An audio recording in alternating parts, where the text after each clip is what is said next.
তো বন্ধুরা, এই গাছের আমগুলো পড়েছে ঝড়ে। তো এই আমগুলোকে এখন আমি রস করে নেব। সবগুলো আম রস করব না, মানে যতটুকু পারি আমগুলোকে আমি আগে রস করে নেব, তারপরে আমের রস দিয়ে একটা দুর্দান্ত স্বাদের জিনিস বানাবো। দেখো কত আম, এরা আগে অনেক আম ছিল, তো সবাইকে দিয়ে দিয়েছি, এখন এতটুকু আছে, তো কিছুটা এখন রস করে নিব। তো বন্ধুরা, ফাইনালি আমের রস করা হয়ে গেছে। তো এই মিল্ক ক্যানটা দিয়ে হচ্ছে পুরো এক ক্যান হয়েছে, আর এইদিকে হচ্ছে এটা দিয়ে পুরো একই ভর্তি। তো এগুলো এখন রেখে দিব। আজকের ওয়েদারটা ভীষণ বৃষ্টি হাওয়া, তাই আমসত্ত্বটা আজকে করব না। তো আগামীকাল যদি রৌদ্র উঠে তবেই করব। আর আমের আরেকটা আমসত্ত্ব তো বানাবোই, তাছাড়াও আরও একটি নতুন রেসিপি করব, যা তোমরা কোনোদিনও সেটা খাওনি। তো চলো দেখতে থাকো। রসটা আমি ফ্রিজে রেখে দিয়েছিলাম, তো সেটা এখন বের করে নিলাম। তো অর্ধেকটা খেয়েও নিয়েছে, তো এখন এতটুকু আছে। তো এটা দিয়ে আমি একটা দুর্দান্ত স্বাদের জিনিস বানাবো, যা তোমরা জানি না কে কে খেয়েছো। তো তোমরা কেউ খেয়েছো আমের বড়া?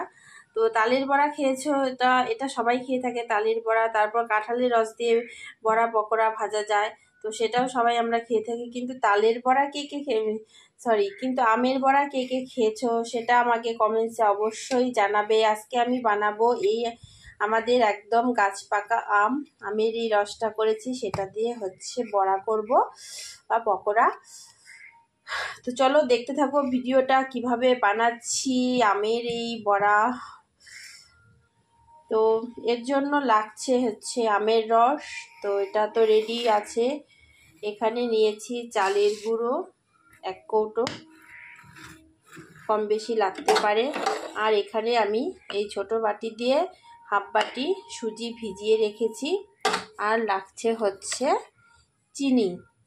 তো সব কিছু উপকরণ এখন আমি একসঙ্গে মিক্সড করব। তো চলো দেখতে থাকো পুরো ভিডিও কিভাবে বানাচ্ছি। এটা খেতে ভীষণ ভীষণ টেস্ট হয় আমের এই বড়াটা। তো আমি সেকেন্ড টাইম বানাচ্ছি, এর আগেও একবার বানিয়েছিলাম, দারুণ লাগে খেতে। তাই বাড়িতে এত আম রয়েছে, পাকা আম, তাই ভাবছি নষ্ট হয়ে যাবে, তো আমগুলো রস করে বড়া করে ফেলি, দারুণ খেতেও লাগে।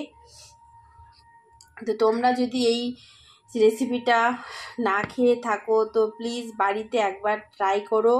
এখন আমের সিজন আছে, পাকা আম, তো দারুণ লাগে খেতে, দারুণ। না খেলে বিশ্বাস করতে পারবে না আমের এই পকোড়াটা খেতে যে এত ভালো লাগে। এটা যে না খাবে সে মিস করবে। মানে আমি যে বলছি তোমরা হয়তো বিশ্বাস করছো না, কিন্তু একবার বাড়িতে বানিয়ে খেও আম দিয়ে এই পকোড়া, দারুণ লাগে খেতে। তো চলো রেসিপিটা শুরু করা যাক। প্রথমে আমি সুজিটা এখানে ঢেলে নিচ্ছি। ঢেলে দিয়েছি, পুরোটা ভালো করে দিচ্ছি ঢেলে। সুজিটা একদমই নরম হয়ে গেছে। এর মধ্যে এখন দিয়ে দিব চিনি। চিনিটা এখন অল্প দিচ্ছি, পরে আমের টেস্ট অনুযায়ী দিব। আমের মিষ্টি যদি কম থাকে তাহলে চিনিটা একটু বেশি দিতে হবে, আর মিষ্টি যদি আমের বেশি হয় তাহলে চিনিটা কম দিতে হবে। এটা স্বাদ অনুযায়ী দিতে হবে, টেস্ট করে।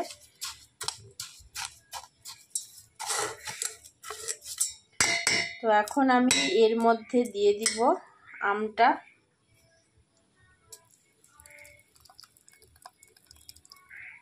তো পুরোটা দিচ্ছি না, অল্পই প্রথমে দিচ্ছি, লাগলে পরে দেব। তো আমের রসটা এই সুজি আর চিনির সঙ্গে ভালো করে মিশিয়ে নিচ্ছি,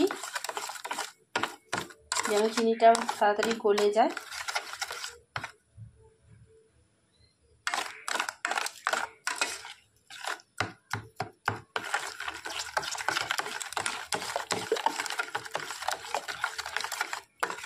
দেখো এই যে অনেকটা চিনি থেকে অনেকটা জল ছেড়ে দিয়েছে চিনি দেওয়াতে। এখন এর মধ্যে চালের গুঁড়ো দিব অল্প অল্প করে। একদম সহজ পদ্ধতি, একদম সোজা এটা বানানো।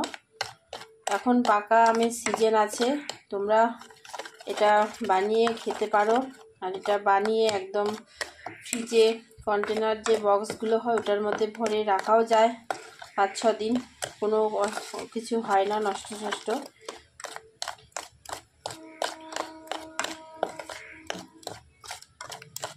একদম ভালো থাকে। কন্টেনার বক্সগুলোর মধ্যে ঢুকিয়ে এভাবে পকোড়া বানিয়ে রেখে দিলে 3-4 দিন খাওয়া যায়।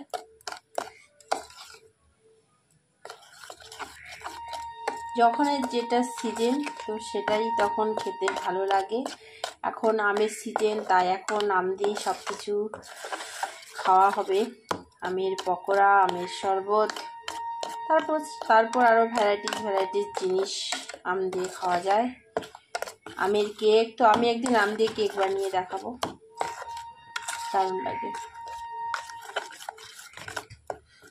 আম দিয়ে কেকও দারুণ হয় খেতে, একদম ম্যাঙ্গো ফ্লেভার কেক আমের। এটা অন্যদিন বানাবো ম্যাঙ্গো ফ্লেভার কেক। তো আজকে বানাচ্ছি হচ্ছে পকোড়া আমের। এভাবে অল্প অল্প করে চালের গুঁড়ি দিচ্ছি আর এভাবে নেড়ে নেড়ে নিচ্ছি। ব্যাটারটা একদমই একটু ঘন হবে, পুরো চালের গুঁড়োটাই আমার লাগবে। এক কৌটো এখানে হচ্ছে, এটা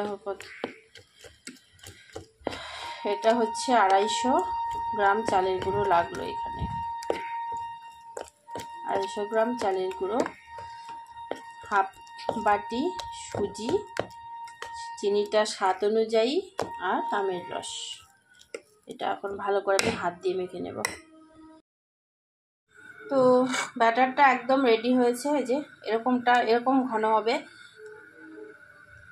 যেন বড়ার মতো এভাবে দেওয়া যায়। এটা অনেকক্ষণ ধরে আমি মেখেছি, এটা অনেকক্ষণ ধরে মাখতে হবে ভালো করে, ঘুরিয়ে ঘুরিয়ে এইভাবে। যতক্ষণ না হাতে ব্যথা হচ্ছে ততক্ষণ এটা মাখতেই হবে।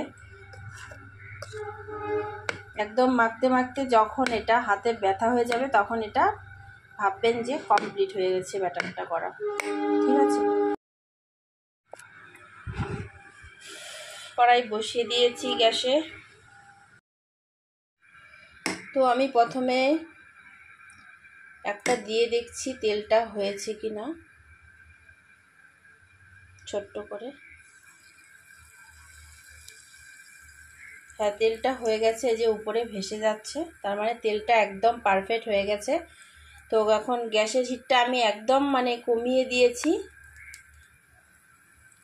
না হলে কি হবে, কোনোটা বেশি ভাজা হয়ে যাবে আবার কোনোটা কম ভাজা। এরকম ছোট্ট ছোট্ট করে তালের বড়ার মতো ভাজতে হবে এটা।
তো অনেকগুলোই দিয়ে দিলাম।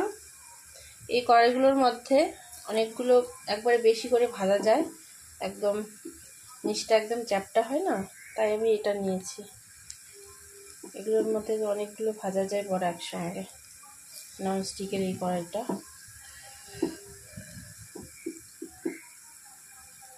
এখানে দেখতে হবে, ব্যাস। তো প্রথমে এক পাশ ভাজা হয়ে গেলে তারপর আমি উল্টে দিব।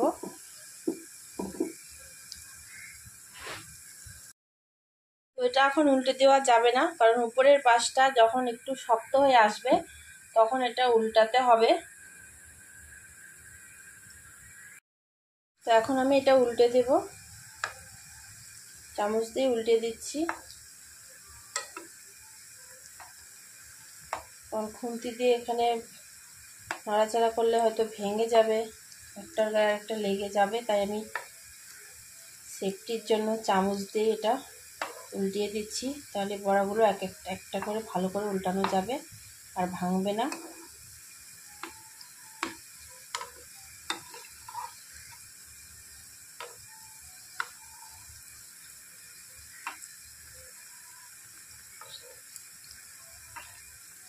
কত সুন্দর ফুলেছে দেখুন পকোড়াগুলো। তেলে দেওয়ার একটু পরেই দেখুন কত ছোট ছোট করে দিয়েছি, কত বড় হয়ে গেছে।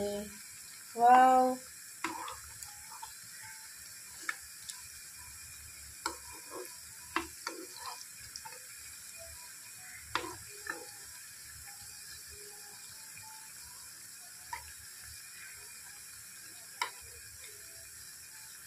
এটাকে পিঠাও বলা যায়, পকোড়াও বলা যায়। চালের গুঁড়ো দিয়ে বানিয়েছি, সুজি দিয়ে। তো এটা হচ্ছে আমের পিঠে, আমের পকোড়া, আমের বড়া, তিনটে নাম দিলাম এই রেসিপিটার আমি। আমের পিঠে, আমের পকোড়া, আমের বড়া।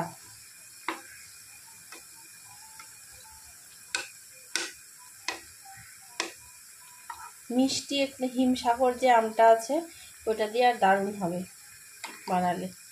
এটা তো আমার গাছের আম, একটু টকটক আছে, তাই এটাতে মানে চিনিটা একটু বেশি লেগেছে, চিনির পরিমাপটা। আর তোমরা যদি হিমসাগর আম দিয়ে এটা বানাও পকোড়াটা, তাহলে চিনি খুব একটা দিতে হবে না, বা না দিলেও চলবে। হিমসাগর আমটা তো এমনিতেই খুব মিষ্টি।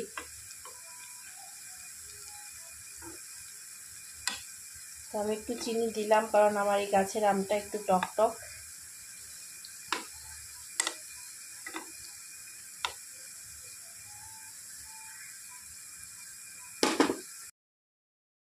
তো আমার এই পকোড়াগুলো ভাজা হয়ে গেছে এগুলো। তো এগুলো আমি উঠিয়ে নিব। এরকম লাল লাল করে একটু ভাজতে হবে।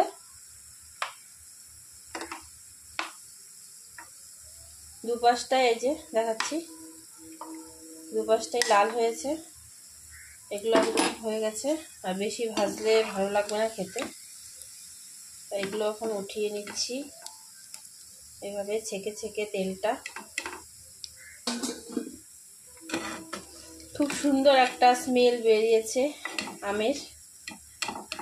তালের বড়া ভাজতে যেমন একটা সুন্দর স্মেল বেরোয়, সেরকম তার আমের সেন্ট বেরিয়েছে এটা।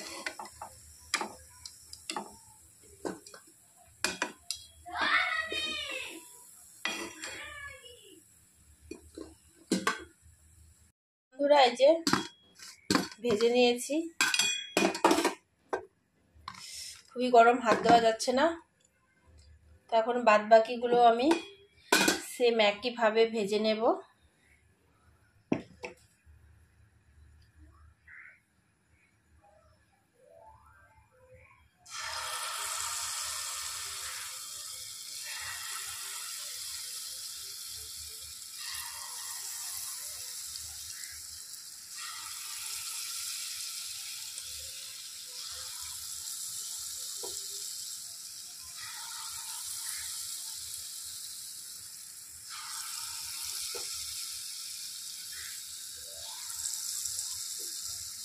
একটু বড় বড় করে দিচ্ছি, তাহলে তাড়াতাড়ি হয়ে যাবে।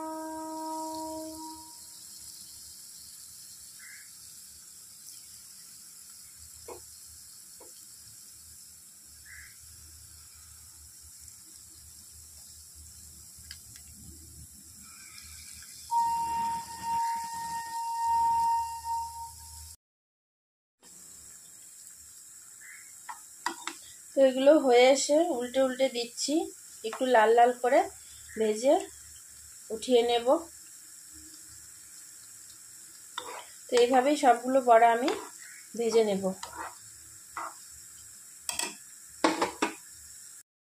তো বন্ধুরা একদম রেডি হয়ে গেছে আমের এই পকোড়া, দারুণ হয়েছে খেতে।